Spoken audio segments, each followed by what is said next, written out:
Merhaba, ben Zeynep. Hobisever YouTube kanalıma hoş geldiniz. Bugün sizlere polyester makrome iplikten kolay çanta sapı yapımını anlatacağım. İpimiz polyester makrome ama sizler tabii farklı birçok iplikle de elbette yapabilirsiniz. Tığ numarası olarak 3,5 milim bir tığ kullanıyorum. Şimdi dilerseniz Bismillah diyelim ve işimize başlayalım. Öncelikle ipimi kapattıktan sonra 7 adet zincir yapıyorum arkadaşlar.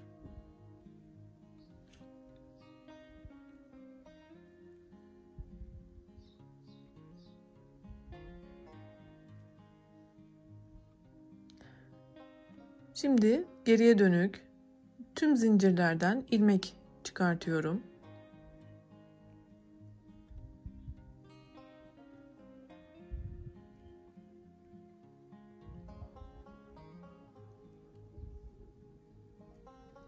Hemen şöyle bakalım. 2, 4, 6, 7 tane ilmeğim oluştu. Şimdi şu 2 ilmeği tek seferde çıkartıp bir tane de zincir yapıyorum.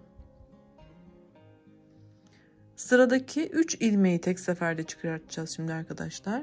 Hemen şöyle 3 tane ilmeği çıkarttım. Yine bir tane zincir yapıyorum. Şimdi sağda 2 tane ilmek kaldı. Önce tekini, sonra son kalanı şöyle çıkartıyorum. Bakın modelimizi kurduk. Şimdi tunus olduğu için sürekli aynı yüzde devam edeceğiz örgümüze. Yani çevirmeden tek taraflı öreceğiz. Bakın şuradaki tunustan batıyorum, bir tane ilmek yükseltiyorum. Burada gördüğümüz boşluktan ilmek yükseltiyorum. Burada gördüğümüz 3 tane tunusa şöyle arkadan tığımı geçirdim. İpimi arkadan yükselttim. Şimdi şuradaki boşluktan ilmek çıkartacağım ama ipimi şöyle öne alacağım. Tığımın önünde ve tutuyorum. Bakın şuradan da ilmeğimi çıkarttım. Şimdi buradaki tunustan bir ilmek çıkartıyorum. Ve son olarak şuradaki 2 ilmeğe batarak ilmeğimi yükselttim. Hemen sayalım. Bakın 2, 4, 6, 8 tane ilmek oldu arkadaşlar. Artık modelimiz buradaki sıranın aynısı olacak. Sürekli aynı sayıyı ve sırayı takip edeceğiz. Öncelikle şu 2 ilmeğimizi çıkartacağız. Bir tane zincir yapacağız. Şimdi önümüzdeki bu 4 ilmeği tek seferde çıkartacağız. Ve bir tane zincir yapacağız. Sağda 2 tane ilmek kaldı. Yine bunları tek tek çıkartacağız. Evet. Aynı işlemi şimdi tekrar edeceğiz. Bakın buradan bir tane, boşluktan bir tane. Burada artık 4 tane tunus oluştu. Bakın 4'ünü de şöyle tığımla geçirdim. İlmeğimi arkadan yükselttim. Buradaki boşluğa geldiğimde ipimi öne almayı unutmadım. Buradan bir ilmek yükselttim. Son tunustan ilmek yükselttim ve kenardan da yine ilmeğimi aldım ve yine 8 sayısını yakaladım.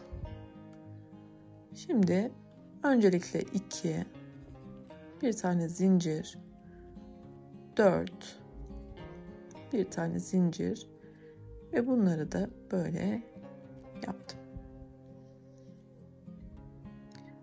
Ben devam edeceğim yapmaya. Daha net anlaşılması için biraz da öreyim bakın arkadaşlar.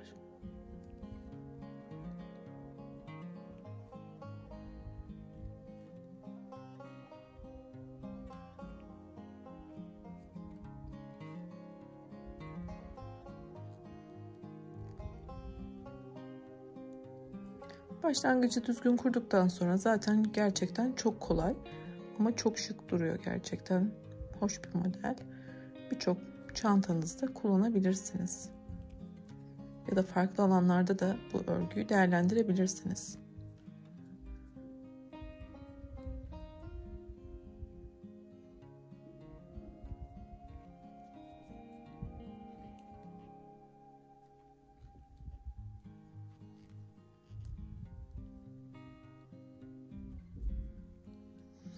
Ben şimdi biraz kemer arkasında da örmeye devam edip modeli daha iyi gözükmesi için yapıp geleceğim arkadaşlar. Hızlıca örüp geliyorum.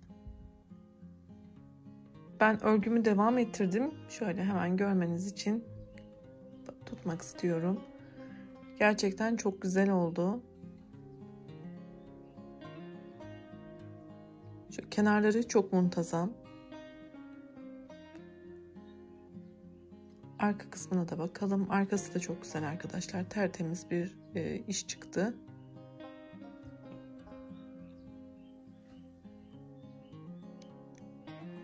Umarım beğenmişsinizdir. Yeni videolarda görüşmek ümidiyle sağlıkla kalın, hoşça kalın.